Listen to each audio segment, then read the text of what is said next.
This individualistic concept of wealth consolidates the individual and his goals into one by relating them as two parts of a larger whole, omni-wealth. Thus, the very use of wealth itself is a factor of wealth, lending growth to either the individual, positive, or the void, negative. There are goals for the self at the expense of others, goals for the self which are neutral to others, and goals for the self that benefit others.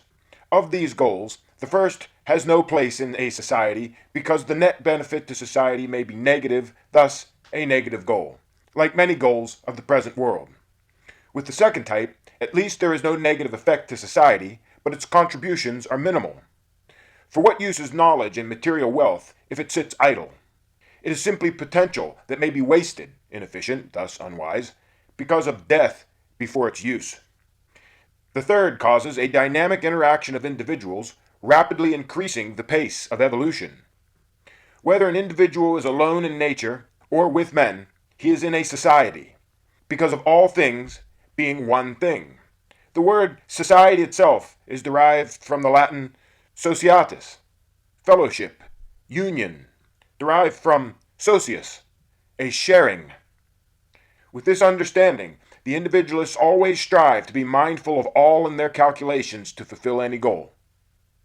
The power level of an entire society is the sum total of each individual's wealth divided by their numbers.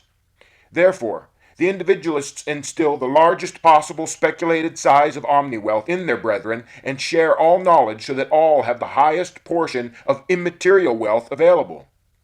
Then, the finite material resources are fairly distributed, not to be confused with equally distributed. A change in lifestyle grants the time needed for imaginative assessments, realizing the highest goals, and plotting the most efficient paths thereto. This creates all the conditions for accumulation of incredible potential power in each individual, causing the potential power of the entire society to become incomprehensibly vast. This is the highest power a society can have, simply because of the finite nature of material wealth and its impotence without applied knowledge. Such as a mere pencil applied to mere paper, used to enlighten the entire race, shows that material quantity and even quality is insignificant next to applied knowledge. Thus, the easiest way to increase the power of a society is to instill the highest available knowledge in each individual.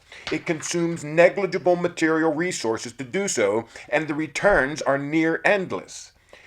It is very similar to how the Federal Reserve creates money out of nothing, except its power is very real.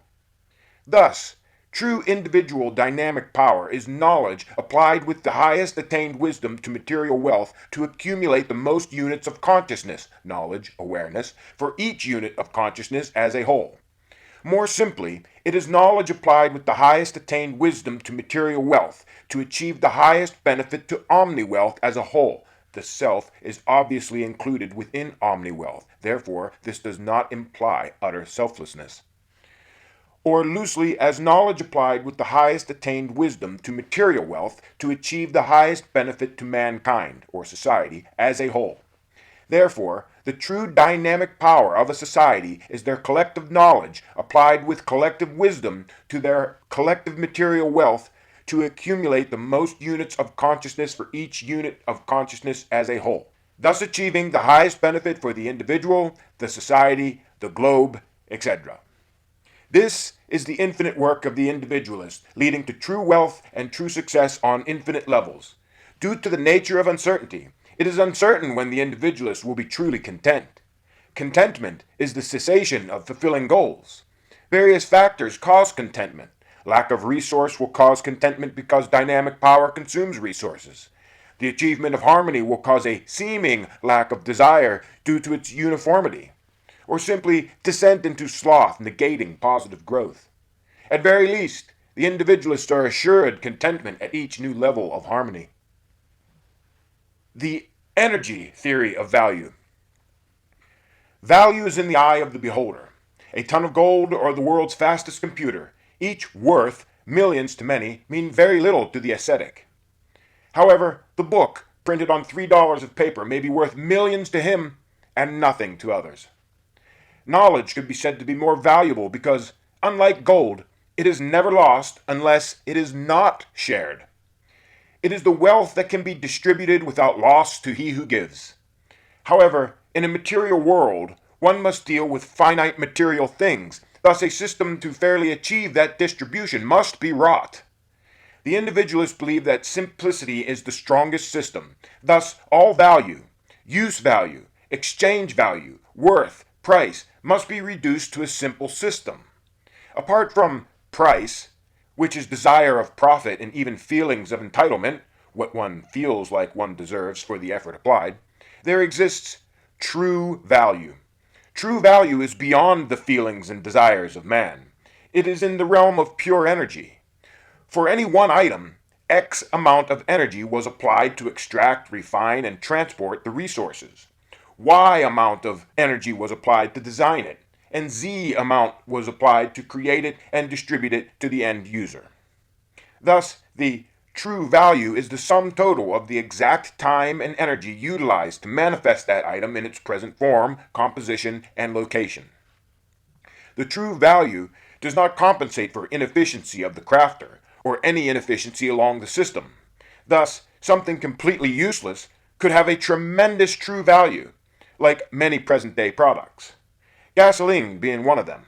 If the costs of the war over oil was added into the price, we would most likely be paying over $10 per gallon.